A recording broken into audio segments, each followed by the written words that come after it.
Good day everyone, my name is Mario Bitangizan Jr., a BS at E1 Section K.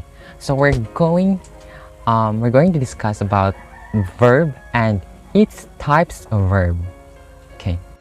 So here's the definition. A verb is the main ingredients of a sentence. No sentence can be completed without a verb. So a verb is the action word of a sentence. It tells us what a person or thing does or possesses. So what is a verb? So in English grammar, the verb is one of the most important parts of a sentence. It is a word or phrase that says or asserts something about a person's place or a thing. So here's the examples. 1. Radha is a great athlete. 2. She runs really fast. 3. She has a great strength. So types of verb in English grammar. Verb and its types in English grammar. Here we have seven types of verbs. 1. Finite verb. Indicative of number, singular or plural. So 2. Non-finite verb. Used as nouns, adverbs, and adjectives. 3. Action verb. Talk about what the subject is doing in the sentence. 4. Helping verb. So help the main verb in a sentence by extending the meaning of the verb. 5. Linking verb. Connect the subject to a noun or adjective. 6. Regular verb. Verbs that form their past participles with D or ED. 7. Irregular verb. Verbs that change their form completely. That's it. Finite verbs. Finite verbs are such kinds of verbs that have a definite relationships with the subject or noun. So usually, these verbs are the main verb of a clause or a sentence and can be changed according to the noun. They are used only in the present and past tense. They can be indicative of number or for singular or plural. Finite verbs examples we have: he attended his class regularly, change of person. They attend the class regularly, change of person. They attended the class regularly, change of tense. So that's how it works. So non-finite verbs. Such types of verbs cannot be the main verb of a clause or sentences as they do not talk about this action that is being performed by the subject or noun, and they do not indicate any tense, mood, or gender. We can also use these verbs as nouns, adverbs, and adjectives too. These types of verbs are also used to form non-finite clauses, which are simply dependent clauses that use non-finite verbs. So examples of non-finite verb. 1. He invited his friends to like his post on Facebook. So that is non-finite verb. 2. They invited their friends to like their post on Facebook. Non-finite verb again. So that's it.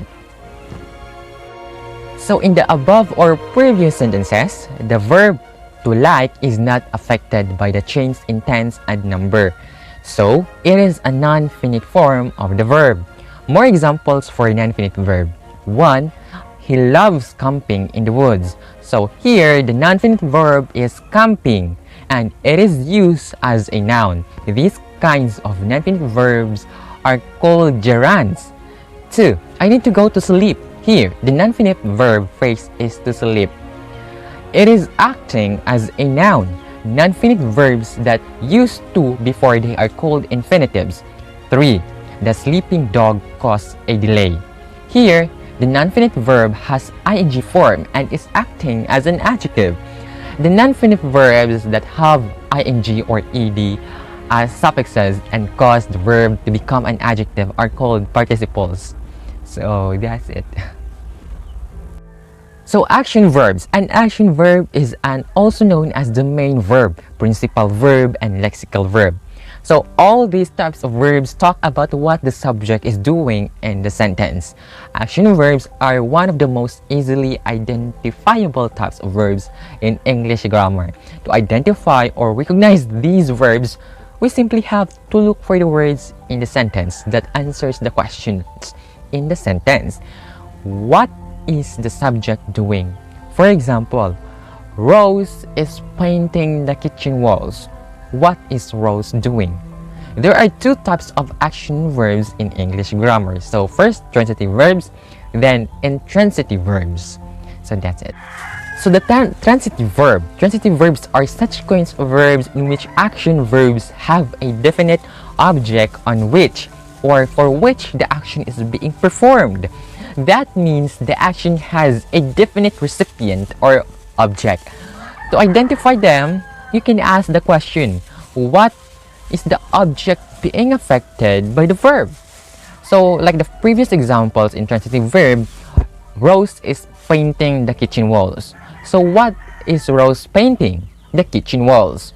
Thus, we see that there is a specific object on which the action is done. So yeah. So in transitive verbs, these verbs also are shown an action, but here there is no specific object on which the action is being done. To recognize these verbs, we ask the question, what is the object being affected by the verb? If there is no answer present in the sentence, we can say the verb in the sentence is an intransitive verb. Intransitive verb example. So, Rose is painting right now. So, what is Rose painting? So, there is no answer about that. Okay? So, unlike the transitive verb. So, this means that in the sentence, painting is an intransitive verb.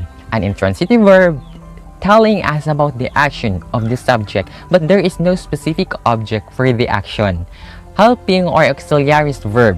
An auxiliary, also called helping, auxiliaries, or verbal auxiliary verb. Helping verbs are verbs that, as their name suggests, help the main verb in a sentence by extending the meaning of the verb. These types of verb assist the main verb showing time and meaning. Two types of helping verb in English grammar. So we have primary auxiliaries verb, and modal auxiliaries verb. So that's it. So primary auxiliaries verb. These verbs function both as helping and main verbs. Be, do, have. Primary auxiliaries verb example, we have 1. He is the boss here. 2. She has her own car. Modal auxiliaries verbs. These verbs are used to change the tone and mood of the main verb. Can, could, may, might, shall, will, would, should, must, and ought to are called modal auxiliaries verbs. Modal auxiliaries verbs examples 1. She can run fast. 2.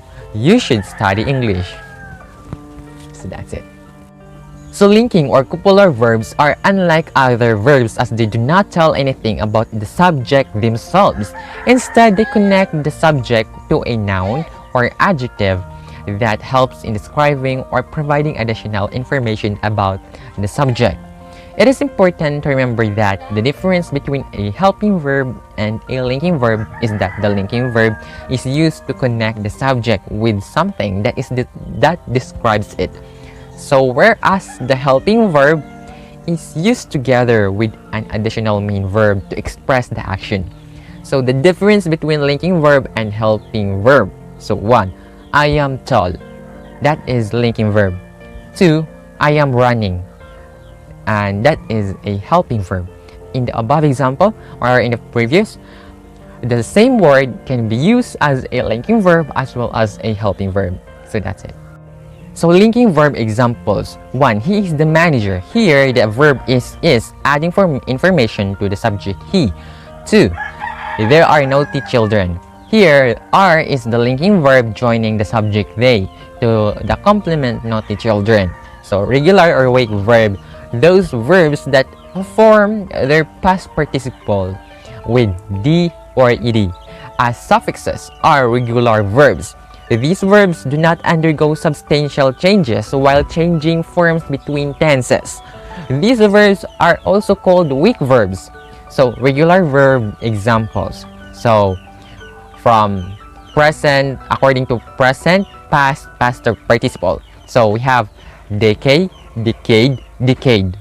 Amuse, amused, amused. Command, commanded, commanded. Explained, explained, explained. Impress, impressed, impressed. So that's how it works. So yeah. So irregular or strong verbs, irregular verbs are the verbs that change their form completely when changing from base form to past participle and perfect participle. Most of the time, they form their past times by a change in the main vowel of the present tense and without the addition of any ending. We cannot tell or predict what form irregular or strong verb is going to take in the changed tense. One has to memorize the changes in the verb forms initially, as later with practice it becomes a matter of habit. So yeah. So the example of irregular or strong verbs we have from present, past, past participle. Run, run, run. Awake, awoke, awoken.